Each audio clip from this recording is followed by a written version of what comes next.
I can understand how impatient Canadians are to hear the throne speech next week. It is going to be an important moment for setting a course for our country that is going to focus on keeping ourselves safe, but also getting through this challenge even better than before. There will be many different elements in it in terms of how we make sure that we're closing some of those gaps in our social safety net and supporting vulnerable Canadians, which we've seen all too clearly through this pandemic. But there's also significant issues about what kind of country we're going to build into the coming years and decades. Now, typically the throne speech resets the agenda and lays out the government's priorities for that session, but we're living in very atypical times, so what can we expect? Jeff Norquay was the principal writer for the 1984 throne speech and wrote a lot of the 1986 one. He's also held a number of senior policy positions under former Prime Minister Brian Mulroney and served as the Director of Communications for former Prime Minister Stephen Harper when he was Leader of the Opposition. Jeff is now a principal at Earnscliffe Strategy Group. Jenny Armstrong wrote the 2015 throne speech. She was the lead speechwriter for Justin Trudeau from 2013 to 2018 before moving to be the Director of Communications for then Finance Minister Bill Morneau. She's now a communications instructor at Carleton University. Both of them join me, I'm so glad to say, here in Ottawa. Hello there. Great to see you. Hi, good to be here.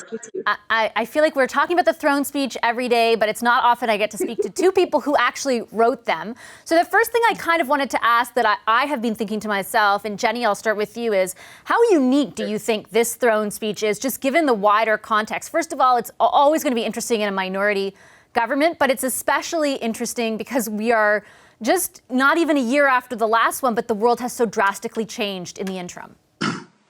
Absolutely. To borrow a word that I know the Prime Minister uses quite often, it is unprecedented. Traditionally, a throne speech will happen immediately following an election. That's what we had take place in 2015 and in 2019. And in those circumstances, it's fairly predictable. People can expect to see in a throne speech more or less what was in the party platform, because that reflects the promises and the commitments that were made to Canadians. But what we have seen and what we have all experienced and are to this day experiencing is the world has really been upended. And that has tremendous consequences for how people feel about the future, and also in a more practical frame, thinking about my time at finance, for the fiscal framework and what the government intends to invest in the months and years to come.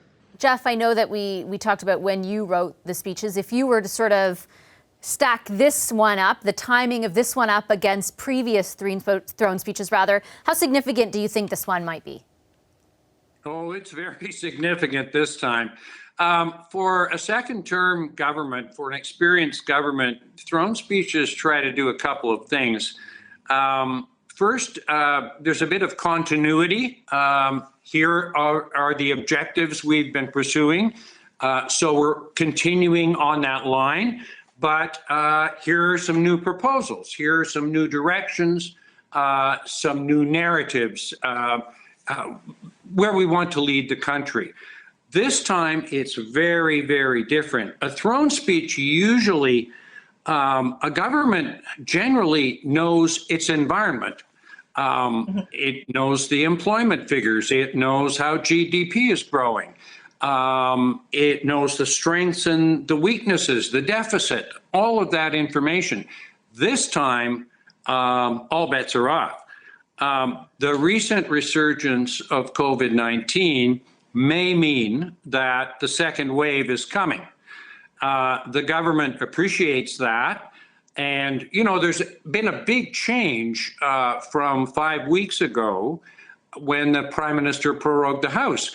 At that time, there was a lot of easy talk about huge new beginnings, remaking the economy, Canadian society, huge opportunities, etc. All of that has stopped in the last few days because the cabinet realizes now that it's in a potentially very different situation and it's got to tone it down. I wonder, Jenny, from your perspective, and we've heard some comments to this effect, right, from the way the Prime Minister was speaking about this a few weeks ago versus how he was speaking about it even today. But from your perspective, how sensitive does the throne speech have to be to where we are at kind of as a society as far as the pandemic is concerned? Well, I think Jeff is absolutely right. There has almost been a sea change in the way that people have been talking about and thinking about this throne speech.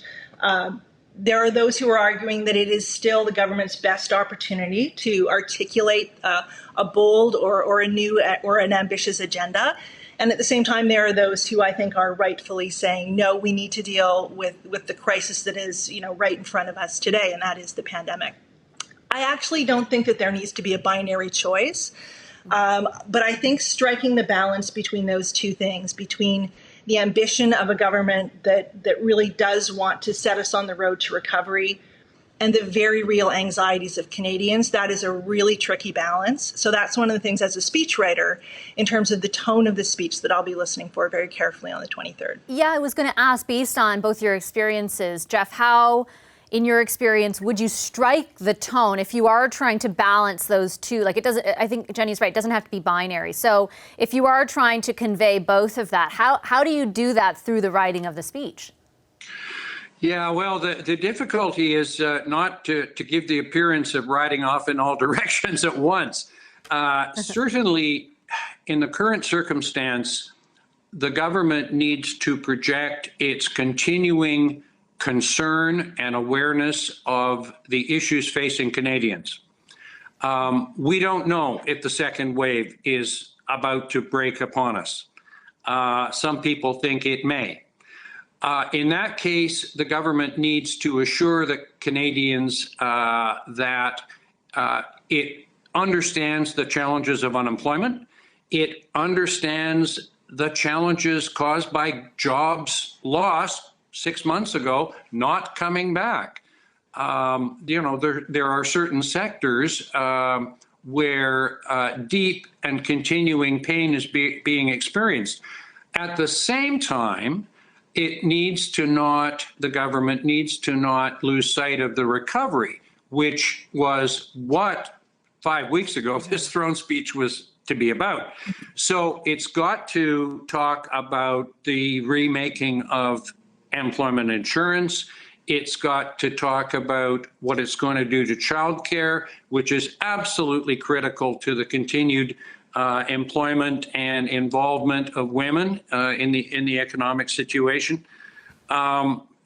It's got to begin to deal, or hint at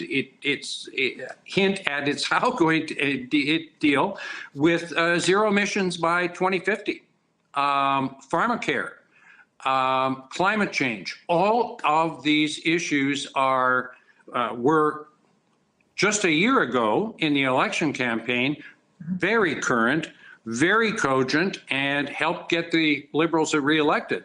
So it's got to strike that balance between care and concern of Canadians where they are now and all the promises it's got on the books. I have kind of a wonky question jumping off of that for you, Jenny, because I think we talk about the throne speech often on this show. I don't know how many Canadians really know what goes on behind the scenes. I think they'd be interested to figure out, like, what is actually happening at this point in time, about a week out from the throne speech. How does the writing process occur? Well, just to build on what Jeff just said, certainly there are lots of different policy directions that a throne speech can take. But we also have to remember we are operating in a minority government context. Yeah. So I found it very reassuring when I heard yesterday that the Prime Minister is going to be meeting with leaders of the opposition, because I think having those conversations and being open to those differing perspectives and earnestly listening to what other parties have to say is essential. It's existential in the case of a minority government. But in terms of how a throne speech comes together, it's usually a collaborative process between the public service and folks on the political side. So often PCO will pull together a first or third or fifth or seventh draft, and then it comes over to folks on the political side, because there might need to be some tweaking or some adjusting.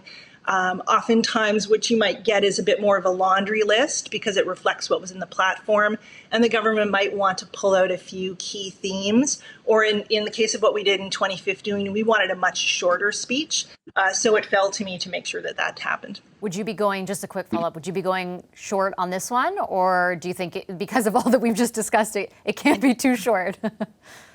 No, I think short makes sense. It made sense in 2015, Right? Because it was a new government, and we were just coming off the tail end of a very long campaign where we had laid out a lot of the details for Canadians.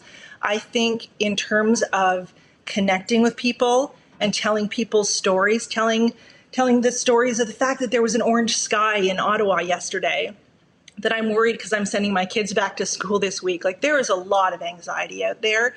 And I think in order to connect with people and tell those stories and fit in all of those policy pieces, it's probably not going to be a 15-minute speech next week. I think that's a safe bet. I'm going to leave it there, but I want to thank both of you for your insights this evening. And I hope we can check back in shortly following the throne speech to see if it was what you both expected. Thanks, Jeff. Thanks, Jenny.